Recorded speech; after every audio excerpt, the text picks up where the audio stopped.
Welcome to the Food for Your Soul podcast, where we apply the Word of God to the hearts of men and women to stoke the fires of your delight in Christ.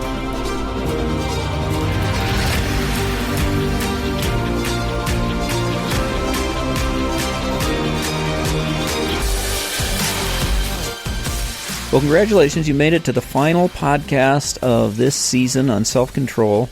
First, we laid the foundation for how to gain strength, spiritual strength, and then we've been going through this warfare acronym for resisting temptation. W, walk by the Spirit. A, the first A, alert and avoid, stay alert, be on your guard, and don't go near temptation. The first R, reaping and sowing. It's the Galatians 6 principle of sowing and reaping. You're going to reap what you sow, so be careful where your thoughts go and what you do. Then we covered the letter E, out of order. Enjoy the presence of God so that you can prefer God over the sin. F is for fight. The second A we covered yesterday. Argue against those rationalizations and appreciate. Learn to overcome the greed in your heart for that sin through gratitude. Such an important principle. And then today, one last letter, R.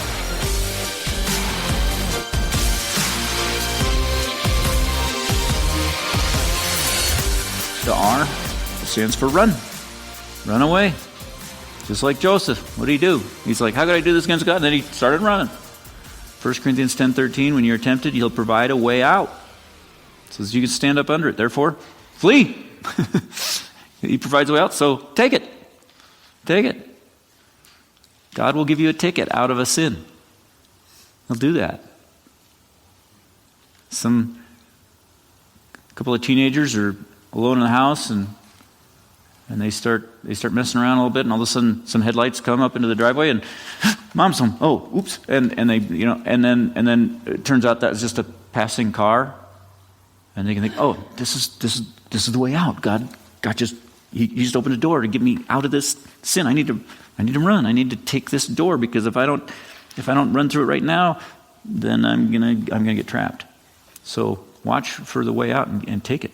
2 Timothy 2:22, flee the lusts of the youth and pursue righteousness, faith, peace, and love. Again, along with those who call on the Lord of a pure heart. So again, there's that preferring. It's not just fleeing. You've got to run away from that and toward that, right? You've got to replace. You've got to displace that sin by crowding it out of your heart with righteousness. Put off the sin. Put on righteousness. All that.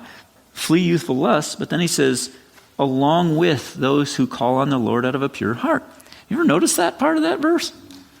Do it with someone else. Do it with someone else. You'll find that you try to do it alone and you don't succeed. Right? Start working on that. Yeah.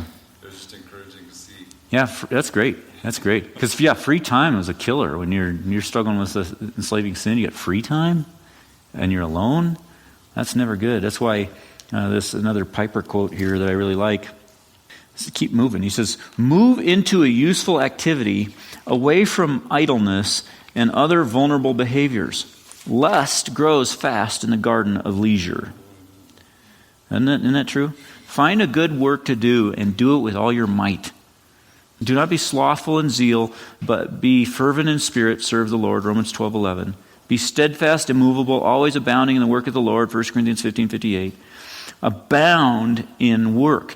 Get up, do something. Sweep a room, hammer a nail, write a letter, fix a faucet, and do it for Jesus' sake.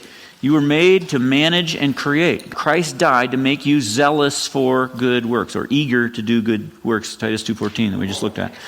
Displace deceitful lust with a passion for good deeds. So just get moving. Get moving. Just sitting idle is a terrible thing. I've noticed that sometimes when I get caught up in temptation, one of the best things I can do is just go walk somewhere. Just get outside. For me, I don't know if this would work for you, but for me, there's something about being outside instead of inside that helps. Something about just seeing the sky that just sort of expands my vision out of my little tiny view of temptation. Just like reminds me that God is there, and that there's more reality than this little temptation, and I don't know, that helps me. Run and then keep running. That's the next thing. Keep it up. Persevere. one of the most important principles in fighting temptation is perseverance. Remember James 1, that whole section in there about temptation is in the context of gaining perseverance through your trials. We need to persevere. Just hang in there.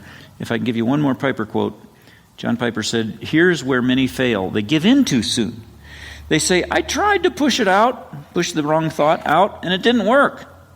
And I ask, how long did you try? How hard did you exert your mind? The mind is a muscle. You can flex it with vehemence. Hold the promise of Christ before your eyes. Hold it. Hold it. Don't let go. Keep holding it.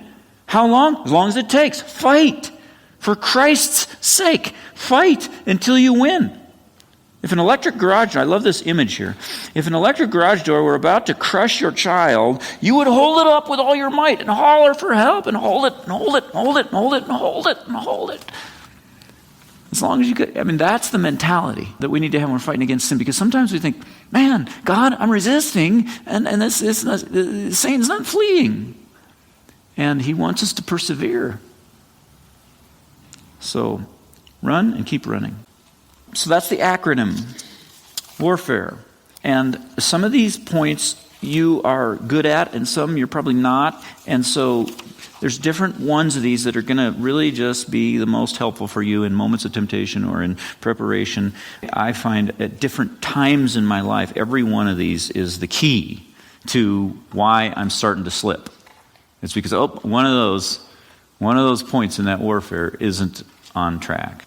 Let me give you some godliness training exercises for the rest of your life, since this is the end. Set up a routine. Here's some advice I have. Just set up a routine for reviewing the principles from this class, spending a month or two working on the godliness training exercises for each session. So here's the point of that. Did this class go by a little fast for some of you? Like, I don't know if I quite got all the godliness training completely mastered. Like, I didn't do any of it. So if that's you, if you found it it didn't really take hold, that's common. And if I were counseling somebody, I wouldn't have gone this fast. We would have had to try again a few times, a few weeks. So I would urge you to go back, start over at the beginning with these godliness training. The things that you didn't do, just do them. And you maybe spend a month or two on week 1, and then a month or two on week 2, and just take it slow. Get it into your routine. Just find a way to get into your routine. These exercises will work. They'll have an effect. They'll work. Some of the things that you learned in this class will stick. Others will fade. That's just the reality. Some stuff's going to stick with you. Some's going to fade. No one's going to remember all the principles after just one time through this class. So every time you feel yourself being pulled back into an enslaving sin, try to figure out which one of these areas is being neglected. And I've just found in my life, there's always one. There's always at least one where it's like, yeah, I got to admit, that's been neglected. And typically that's the problem. And then just going forward, get some books. Read 2 or 3 books on the area where you struggle. Find some good biblical counseling books and just read them. Books that are written, what I've found most helpful are books that are written for counselors to help people with your problem. Just bypass the counselor and get the book yourself. So you can find some really trustworthy books and good reviews of the books so you can get a feel for what the book's like at this website, the biblicalcounselingcoalition.org /books/lists. And it has lists, all the best books for eating disorders and all the best books for substance abuse and all the best books for anxiety and all the, just whatever it is. And you can read the reviews and just get one, read it, get another one, read it, get another one, read it, and sooner or later you'll find one that's going to help you. Keep reading. I'm assuming you're going to stay in the scriptures, right? Rest of your life. You're going to stay in prayer, rest of your life. And you're going to stay in fellowship. Coming to church, prayer group, all that. So scripture, prayer, and fellowship, obviously those 3. But in addition to those 3, you want to add instruction from teachers. That's what the books are about, or listening to sermons. So you have that, theological instruction. And then you have some kind of a doing exercise where you're putting this stuff into practice. Always trying to not just get information, but do it. Put it into practice. So if you keep those 5 things going, you'll grow. You'll make progress. Yeah. Okay, well, I hope this series of podcasts has helped you this season. If you have found that you're still stuck in your sin that you've been struggling with, even after listening through these podcasts, most likely it has to do with the way that you've done the godliness training exercises, and I would urge you might want to try enrolling in the class, the Getting Unstuck class on treasuringgod.com. It's a free course. You can enroll, and I will be happy to help you step by step through the way if you have any questions or struggles or if you need further help. So please do that if you need some more help. So what's next on Food for Your Soul? Season 3 of Food for Your Soul podcast is going to be devoted to this topic of anxiety, stress and anxiety, and how to have peace from God in the midst of all your stress. That will begin January 6th, Monday, January 6th. In the meantime, between now and Christmas, we're going to play some Christmas messages. I pray those will be a great encouragement to you as you celebrate the Incarnation this month. We'll do that right up till Christmas, and then we'll take a couple of weeks off, and then January 6th, we'll start again with Season 3, Stress and Anxiety. Thank you for listening. Our prayer is that this season of the Food for Your Soul podcast will help you tap into deeper and deeper experiences of the fruit of the Spirit, especially self-control. Your thoughts about the materials in these studies are important to us, and they may be helpful for others as well. A link to this podcast is posted on the Food for Your Soul Facebook page every weekday morning. You're invited to follow that page and post your reactions to that day's content. Your perspectives might be just what someone else needs to gain insight.